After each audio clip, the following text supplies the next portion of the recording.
Hello दोस्तों, तो कैसे हैं आप लोग। तो ब्रदर्स एकेडमी में आपका स्वागत है और मैं हूं एम के अग्रवाल। और आज हम लोग पढ़ने जा रहे हैं लाइट चैप्टर क्लास 10 का, जिसमें रिफ्लेक्शन और रिफ्रैक्शन के बारे में पढ़ेंगे। तो चलिए स्टार्ट करते हैं। स्टार्ट करने से पहले हमारे चैनल को लाइक करें, सब्सक्राइब करें और जरूर शेयर करें। और चलिए स्टार्ट करते हैं। तो लाइट एक एनर्जी है, क्या है जी? तो लाइट एक एनर्जी है। Light is a form of energy, और इस लाइट के कारण ही हम चीजों को देख पाते हैं। So light enable us to see an object. और लाइट की बात की जाए तो लाइट का स्पीड कितना होता है वैक्यूम में, तो हम लिखेंगे यहाँ पे कि speed of light of light in vacuum in vacuum कितना होता है जी? तो लाइट का जो स्पीड होता है वैक्यूम में वो होता है 3 × 10⁸ मीटर पर सेकेंड, लगभग 3 लाख किलोमीटर पर सेकेंड होता है। और जो लाइट होता है दोस्तों, वो हमेशा स्ट्रेट लाइन में प्रोपोगेट होता है। इसलिए बोला गया है लाइट जो है वेव नेचर का है। ना सिर्फ ये वेव नेचर का है बल्कि ये पार्टिकल्स भी है। इसलिए बोला जाता है light is a dual nature, particle as well as wave. और जो पार्टिकल का बना होता है लाइट दोस्तों, वो होता है आपका फोटोन पार्टिकल्स का बना होता है। ये ठीक है, ये फोटोन पार्टिकल्स का बना होता है और इलेक्ट्रोमैग्नेटिक वेव होता है, इलेक्ट्रोमैग्नेटिक वेव होता है। ठीक है दोस्तों। और इस चैप्टर में हम लोग रिफ्लेक्शन के बारे में पढ़ेंगे और उसके प्रॉपर्टीज के बारे में पढ़ेंगे, रिफ्रैक्शन के बारे में पढ़ेंगे, उसके भी प्रॉपर्टीज के बारे में पढ़ेंगे। तो चलिए देर नहीं करते हैं, आज हम लोग बढ़ते हैं रिफ्लेक्शन ऑफ लाइट की ओर। तो क्या है रिफ्लेक्शन ऑफ लाइट? तो हम लोग बहुत शॉर्ट में इसको अगर हम बोले तो the bouncing back of the light. तो क्या है दोस्तों? The bouncing back of the light is called the reflection of the light.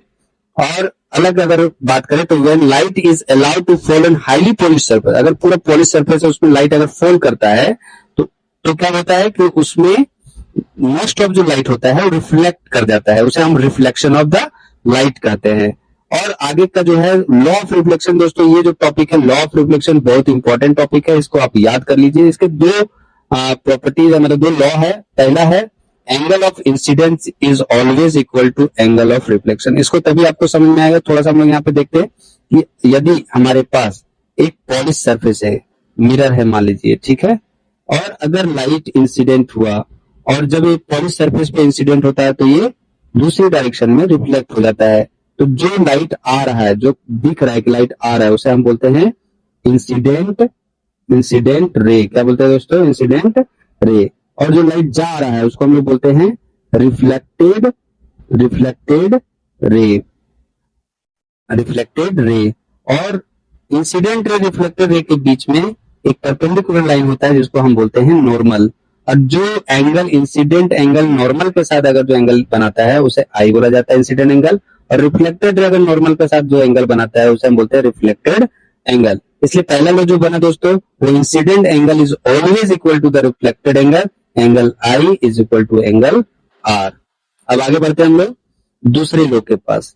ये लोग क्या बोलता है कि जो इंसिडेंट रे होता है दोस्तों, जैसा कि आप देख रहे हैं फिगर में, कि जो इंसिडेंट रे होता है, रिफ्लेक्टेड रे होता है, नॉर्मल होता है, ये सब प्लेन के, ठीक है, इंसिडेंट पॉइंट पे एक ही प्लेन पे लाई कर रहा है। ठीक है, एक ही प्लेन पे लाई कर रहा है। प्लेन जो आपका होता है, जो आपका 2D के प्लेन मान लीजिए ये प्लेन है हमारा, तो इसी प्लेन पे इंसिडेंट रे, रिफ्लेक्टेड रे और नॉर्मल लाई करेगा। ठीक है, एक ही प्लेन, जिस प्लेन पे हम इसको रख रहे हैं, देख रहे हैं, उस पे ये लाई करता है। ठीक है दोस्तों, तो आई होप कि आप लोग को ये समझ में आ गया होगा कि इंसिडेंट रे किसको बोलते हैं, रिफ्लेक्टेड रे किसको बोलते हैं, नॉर्मल किसको बोलते हैं, इंसिडेंट एंगल किसको बोलते हैं, रिफ्लेक्टेड एंगल किसको बोलते हैं। ठीक है, अगर आपको कोई भी डाउट हो दोस्तों तो कमेंट में आप जरूर बताएं। कोशिश करूंगा कि जल्द से जल्द आपके कमेंट्स का आंसर दे पाऊं। अब आगे बढ़ते हैं दोस्तों। इसी लॉ को यूज करके हम देखेंगे कि जो प्लेन मिरर होता है दोस्तों, उसमें इमेज कैसे बनता है। ठीक है, तो आप देखे होंगे कि प्लेन मिरर तो लगभग सभी के घरों में होता है और आप उसे यूज भी किए होंगे। और उसमें देखे होंगे कि जितना बड़ा हमारा ऑब्जेक्ट होता है उतना ही बड़ा हमारा इमेज भी बनता है। जितना दूर पे हमारा ऑब्जेक्ट रखा होता है उतना ही दूर पे हमारा इमेज भी बनता है। ठीक है दोस्तों, तो इसमें हम देखेंगे कि बनता कैसे है। तो एक चीज हमें ध्यान में रखनी होगी कि जहां दो रे कट रहा होगा, जहां दो रे इंटरसेक्ट हो रहा होगा, वहीं पे हमारा इमेज बनेगा। ठीक है दोस्तों, इसमें आप देख सकते हैं कि जब एक रे आया, ठीक है, और ये रे ऐसा लगेगा कि पीछे से भी आ रहा है। ठीक है, दूसरा रे जो गया वो रिफ्लेक्ट हो गया, वो भी आपको ऐसा लगेगा कि अपीयर लगेगा कि पीछे से आ रहा। ये जो दोनों रे जहां पे मिला वहां पे हमारा इमेज बनता है। ठीक है दोस्तों, तो प्लेन मिरर में इमेज किधर बनता है, तो बिहाइंड द मिरर बनता है। किधर बनता है बाबू, तो बिहाइंड द मिरर बनता है।